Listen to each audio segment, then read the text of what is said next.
Welcome to Agile Product Planning. In this lecture, we will learn about customer journey mapping. Let's take a look at the definition first. So, customer journey mapping is the process of creating a customer journey map, which is nothing but a visual representation of your customers or your prospects' interactions with your product.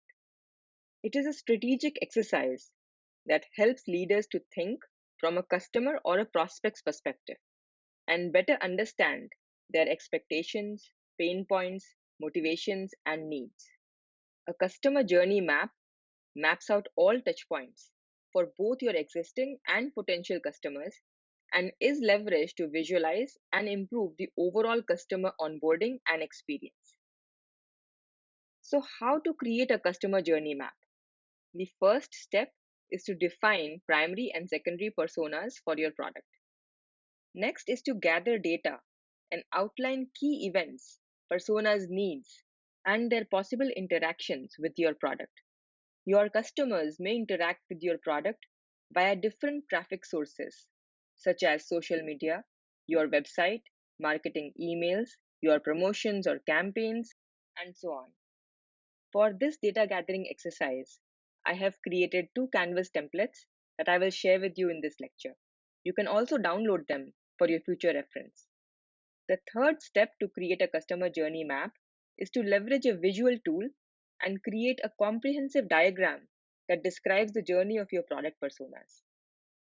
Let's take a look at the template that I created for you. This is the customer journey mapping canvas for existing customers. The first is the product name. You will write down the name of your product in this section. Next is the persona section. Here you will list your primary persona for an existing customer of your product. And then comes the event section. In this section, list down events that you want to target for your product marketing emails or campaigns, such that you can influence your customer persona or your existing customer to interact differently with your product. Next is the touch point section. In this section, outline your persona's interactions with the product. Think about different entry points, such as social media channels, email marketing, paid ads, inbound links, your promotions or your website, and more. Then focus on the pain point section and ask the question, what are your persona's pain points during different interactions with your product? And you should also consider to reach out to your existing customers and understand their pain points if you've not already done so when creating your personas. The last section is user experience. In this section, list down the actions that you will take to improve your existing customer experience.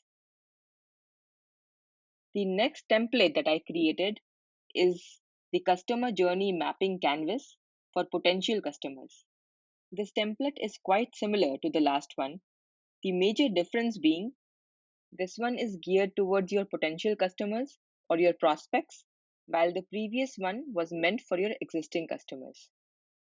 The two new sections in this template are motivations and lead conversion. For the motivation section, think about your prospect persona's motivations or needs. And for the lead conversion section, you should list down the actions that you will take to influence your prospect's decision and convert him or her into your customer. Let's look at some common visual tools to create the customer journey map. Remember, this is the third step in how to create the journey map. Some common tools are UXpressia, Lucidchart, Microsoft Visio, Glyphy diagrams, OmniGrapher, Mural, Miro, and there are so many more out there. My favorite is Mural right now, but you go ahead and explore some of these on your own. Next is types of journey maps. The current state journey map depicts how your customers interact with your product today. It highlights their existing touchpoints with your product and is best suited when you want to drive improvements to your existing customer experience. Next is the future state customer journey map. This journey map illustrates what your customers will do and how they will interact with your product at some point in the future. They are best suited for bringing new ideas to the table and to communicate your vision to your stakeholders. The day in the life customer journey map takes a wider view and examines everything that your customer or your prospect does, even beyond their interactions with your product. This helps in driving innovation and addressing their unmet needs. Then is the service blueprint customer journey map. These visual diagrams usually start with a simplified version of either the current state or the future state map, and then layer on different processes, people, technologies, anything that is responsible for delivering that experience. These complex diagrams help to identify the root cause of existing pain points, or they help to identify the ecosystem that should be in place to support the intended outcomes. I like this quote: focusing on the customer makes a company more resilient. I hope you enjoyed this lecture. Thank you so much for listening.